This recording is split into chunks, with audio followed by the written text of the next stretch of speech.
To bring viewers the latest news, journalists spare no effort. However, on some occasions, professionals in the field have gone overboard in unbelievable circumstances, sometimes showing even more than they should have. And that's exactly what you're going to see here today. So go ahead and leave a like, click the subscribe button below, and let's get started.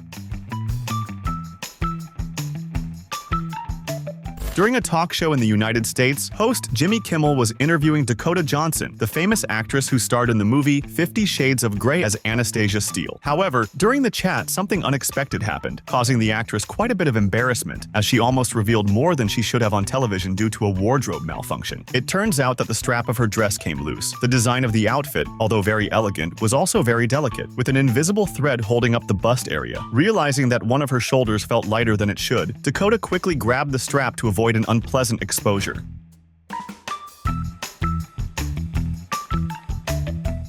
Despite having to hold her own dress, Dakota Johnson wasn't fazed by the awkward situation. She finished the interview as if nothing had happened, showing that she knows how to handle stressful situations.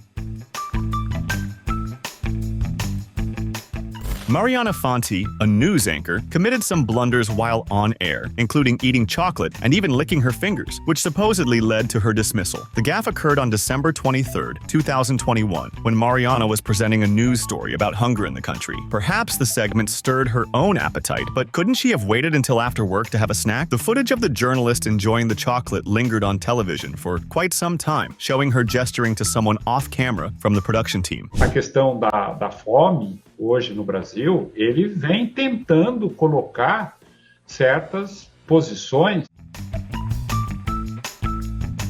After news of her dismissal broke, the video of the blunder, which hadn't been getting much attention on social media, suddenly went viral, gaining more notoriety. However, one might wonder if Mariana Fonty was really the only one at fault for the incident, as it's quite strange that the technical staff took so long to take her off the air. We don't know if any other employee was also fired, but nowadays, Mariana has been rehired at another network, where she works behind the scenes. During a cricket match in Australia, one of the sport's most famous former players, Gilchrist, was working as a commentator when, in an unexpected moment, the TV crew spotted his son among the spectators. Normally, sports commentators are called to these events to talk about what's happening during the game. However, Harrison, Gilchrist's son, drew attention for drinking what appeared to be beer, despite being underage. Gilchrist was completely shocked by the live footage and commented on air that that was his son, encouraging the event's production team to keep filming the boy. Have a smoke and a drink. Yeah, there he goes. Must be ginger beer, I think. Yeah. You soft drinks in the sun? At least Gilchrist's son was wearing plenty of sunscreen, but I don't think that was enough to save him from a good scolding when he got home. Gilchrist even tried to cover it up, commenting that his son must be drinking soda, but the excuse didn't stick. To make matters worse, the company providing the beverages at the event could have been fined up to $5,000 because of the incident, given that Harrison was just a few weeks away from turning legal age.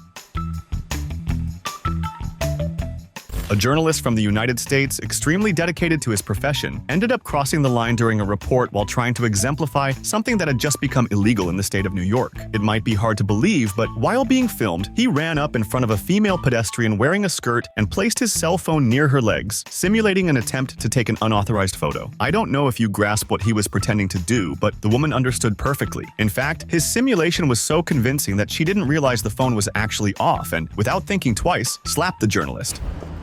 Doing this is already illegal in New York.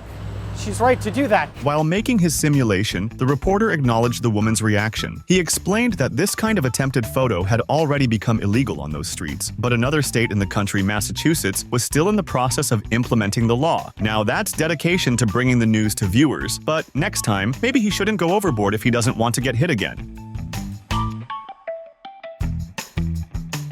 In Los Angeles, United States, a journalist from KTLA TV and his reporting team were doing a live coverage on a busy street where, apparently, many traffic accidents happen when, believe it or not, they accidentally caught a collision. Jean Kang, the reporter in question, was just reporting on a severe accident that had resulted in a tragic fatality. In fact, the cameraman even zoomed in on those involved in the accident, who were still talking near the vehicles. However, in the middle of the report, sounds of honking began to emerge, and soon after, we can see two vehicles colliding. You see Hoover Street here. Officials say it's one of the most dangerous streets in all of Los Angeles.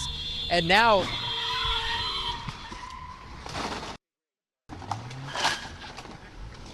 One of the cars comes from the left at full speed, hitting another vehicle that probably had the right-of-way at that intersection. The driver of the car on the left, knowing he was at fault, quickly fled the scene, leaving his bumper behind as he drove onto the sidewalk to make the getaway. It almost seems like a staged scene, but the entire report was genuine. Shortly after, the police managed to locate the fleeing car, as its license plate had been left behind along with the bumper. During an interview conducted on the streets of Durban, KwaZulu-Natal in South Africa, something completely abnormal happened, leaving the interviewer and the entire reporting team stunned. In the video, a man is about to give his opinion on some buildings, but we can't hear what it's about as he starts to stutter, becoming utterly nervous, unable to complete even a sentence. This happened because the interviewee spotted another man approaching. He stops right beside him, even while the interview is in progress, and stares at the man with a very threatening look. Worse still, shortly after, two other tough-looking men appear, forming a barrier around the interviewee. We are used to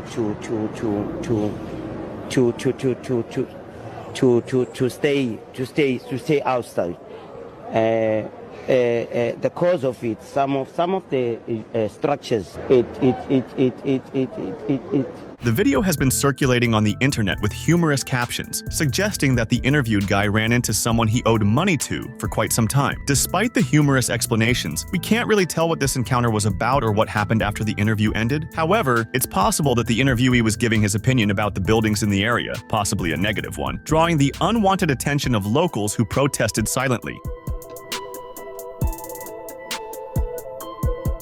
In the late 90s, television show hosts Mario Bezares and Paco Stanley were very successful on Mexican screens. They even invented a crazy dance, the galinazo, which played on radios and at parties, where people enjoyed dancing to the rhythm of the music's own laughter. However, this same dance caused quite a stir in an episode of Una Tras Otra when Mario Bezares ended up dropping a strange little bag on the studio floor.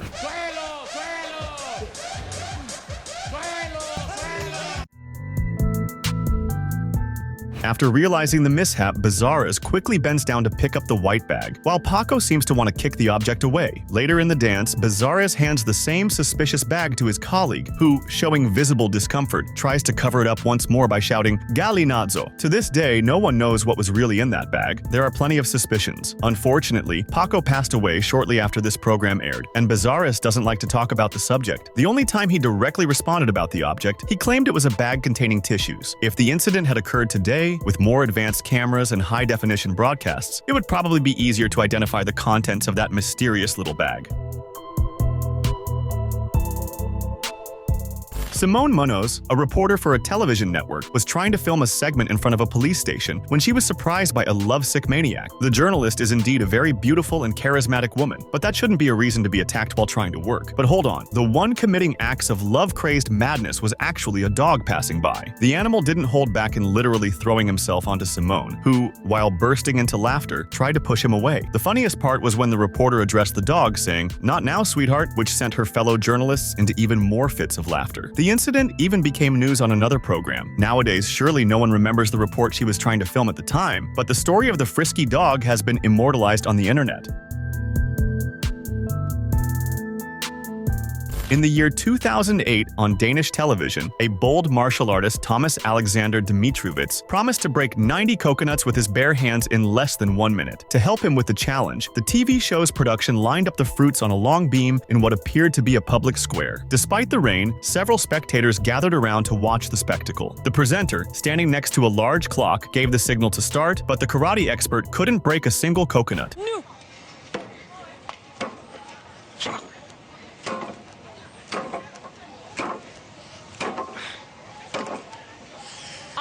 Thomas, tror ikke, du skal passe på hænderne.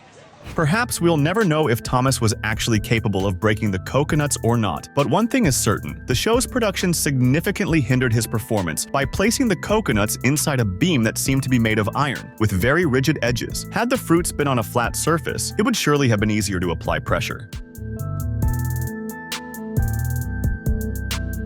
During a sports report about soccer for ESPN, a journalist was working in Europe, covering the Champions League to deliver some news. However, when the segment aired on television, it ended up being very short. As soon as the journalist began speaking into the microphone, the fans started singing, and he had to wrap up to avoid audio problems. Sometime after the live broadcast, a longer clip of the same report was published on the internet, and only then could we better understand what happened. É a primeira vez vez que o Braga disputa a Champions League. Classificou sendo vice-campeão em Portugal na última temporada e eliminando o Celtic e o Sevilha para essa temporada.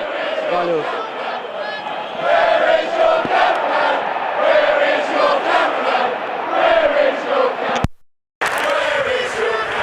The crowd began chanting in unison, "Where is your cameraman?" At the beginning of the video, you can see the reporter adjusting the camera, and at the end, he even shows the crowd, indicating that he was indeed working alone, both cameraman and reporter at the same time. The fans didn't let it slide. Hopefully nowadays he has managed to get a cameraman to help him with his reports. Carolina Prado, a famous Mexican sports presenter, found herself in a real tight spot on television due to her dress, which was also quite snug. Her choice of outfit for the work occasion might not have been the best that day, as she almost ended up showing more than just the news during the program. In several scenes, the beautiful presenter had to skillfully conceal her precious assets, if you catch my drift, especially when she sat down. The audience must have found it quite distracting.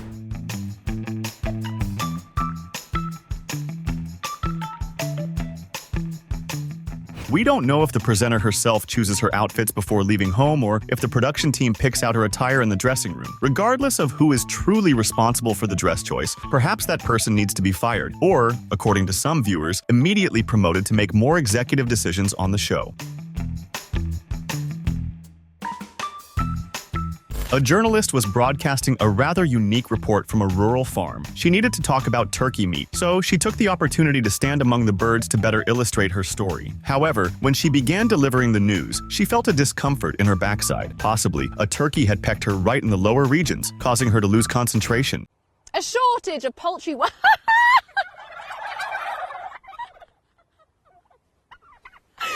really got my ass.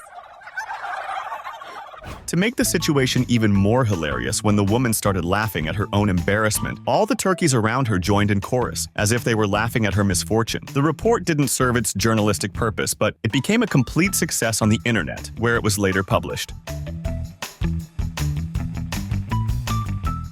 On Serbian television, a company that produces fire extinguishers had paid to appear during a program and advertise their products. But this segment went completely wrong. They had even prepared to demonstrate how to use the extinguishers. One of the company's employees set fire to an improvised bonfire to simulate a small blaze. On the ground next to the fire and on a table, there were several extinguishers lined up to draw attention to the brand. But at the crucial moment of demonstrating the product's efficiency, they couldn't put out the fire. Poštovani gledaoci, ovo je sad jedan manji požar koji je, na primer, ovo je bezbedna razdaljina koja je... Jeste, ovo je razdaljina od 2 metra. There's no doubt the product created plenty of vapor and smoke, and it even seemed like the fire had been extinguished. The presenter tried to wrap up the segment by saying everything went well and the extinguisher worked, but just then, the smoke was carried away by the wind, and the fire behind her betrayed her words, making it clear that these extinguishers aren't very effective.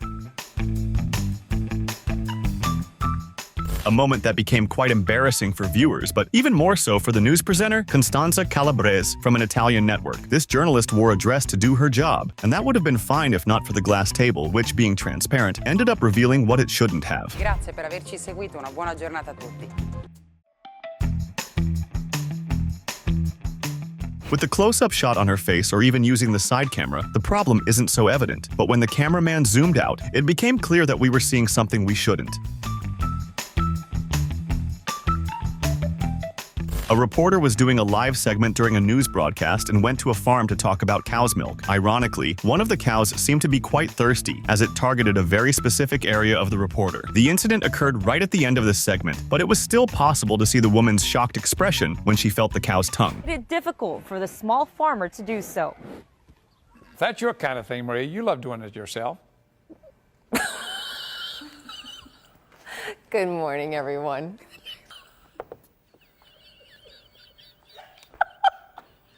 To make matters worse, the irony of this event is unparalleled. When we returned to the studio, her fellow newscasters simply couldn't contain their laughter at the absurdity they had just witnessed. A host was promoting a company specializing in a pressure cooker that's different from traditional ones. The company must have paid a hefty sum to appear on television and boost sales, but that probably wasn't the result they got, as the advertisement didn't go very well. The pieces are quite attractive, there's no denying that, but according to the host, a strong point of the product is its ability to be opened at any time, even when pressurized. Só que além disso, eu posso abrir qualquer momento. Abre. super segura, bonita, panela show de bola mesmo. Vamos fazer o seguinte, Abi, tem promoção da panela aí, não? He tries to play it off, ignoring the accident he had just caused, saying that the cooker is very safe. Sure, a traditional pressure cooker would have caused a much worse explosion if opened during food preparation, but it's undeniable that it can't be opened just like that, given how much of its content splattered.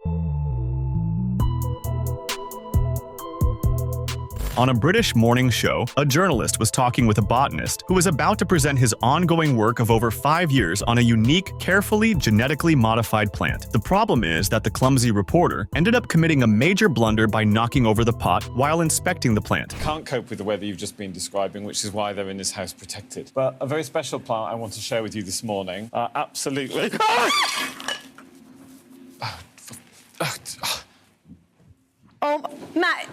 Matt, we can save this, right? We can... The botanist lets out a cry of despair and simply walks away, visibly upset, while the journalist tries to bargain with him from a distance, saying they can still save the plant by putting it in another pot. Given the date the program aired, it was possibly an April Fool's joke. In the United Kingdom, people have a strong tradition of playing pranks on that date, but we can't say for sure. A news story that drew a lot of attention and even ended up on another channel's broadcast was exposed as fraudulent. In the story, a reporter was on the street talking about bad weather. He appears in a raincoat, struggling against the wind, practically unable to stand. Looking at the footage like that, you wouldn't find anything strange, but things got embarrassing for the channel when the cameraman zoomed out from the reporter and unintentionally captured other people walking normally down the street. In Wilmington, North Carolina, right at the Intracoastal, and we're in one of these bands. So that's Mike Seidel in Wilmington, North Carolina, but as he braces and fights the wind Friday, check out the After much backlash, the channel issued a statement and even defended the sensationalist report, saying the reporter was on the grass while the people in the background were walking on asphalt, trying to justify the exaggeration. A journalist was doing a street segment about a robbery when she was interrupted by a stranger who kept trying to talk to her while she was live. The man approached as casually as possible and touched her on the back, as if he were an old friend. The reporter was completely shocked but tried to proceed with her work when her colleague back in the studio asked her to show the man who had behaved so inappropriately. El hombre intentó entrar armado. Un segundo, que estamos en directo. Este tío tonto, por favor. Por mucho que quieras intentar preguntarnos de qué canal somos, de verdad me tienes que tocar el culo. She tries to confront him, but he doesn't take her seriously. Finally realizing that she was focused on her job, he decides to leave, still patting her on the head. Later, the same man was detained by local police on suspicion of having committed a crime against the woman. A reporter was doing a live segment talking with residents of a neighborhood about standing water in the street when something surprising happened. A curious lady decided to peek out to see what was going on. She opened her gate and stuck only half of her body out, not realizing that the gate was about to close, trapping her in her own garage. Eu creio não, eu tenho a certeza, já faz 2 anos que... 2 anos já? 2 anos. Olha aqui pra gente, tinha uma senhora que estava saindo aqui, ela ficou presa no portão automático, o pessoal foi ajudar. Apparently, it was an automatic gate. After getting trapped, the lady began calling for help and even ended up interrupting the report. The interviewee lost her train of thought because of this awkward situation. A U.S. news channel known for its seriousness ended up becoming the butt of jokes when a reporter went live, saying there was a cougar loose in the city, but the cameraman showed a kitten. In fact, the reporter was trying to calm the public, saying that despite claims of a wild animal in the area, they had only managed to locate a domestic cat. In Hernando, Mississippi, where there's been spottings of a cougar, and that's not it. That looks like a house cat. The news caption didn't help either. Writing, "Large cat sighted," made the situation even more comical. The reporter said he would be back soon with more news, promising to bring footage recorded by a local resident who supposedly spotted the cougar in the same place where the kitten was at that moment. But he never returned to provide any updates on the case. Don't forget to subscribe to watch more videos like this.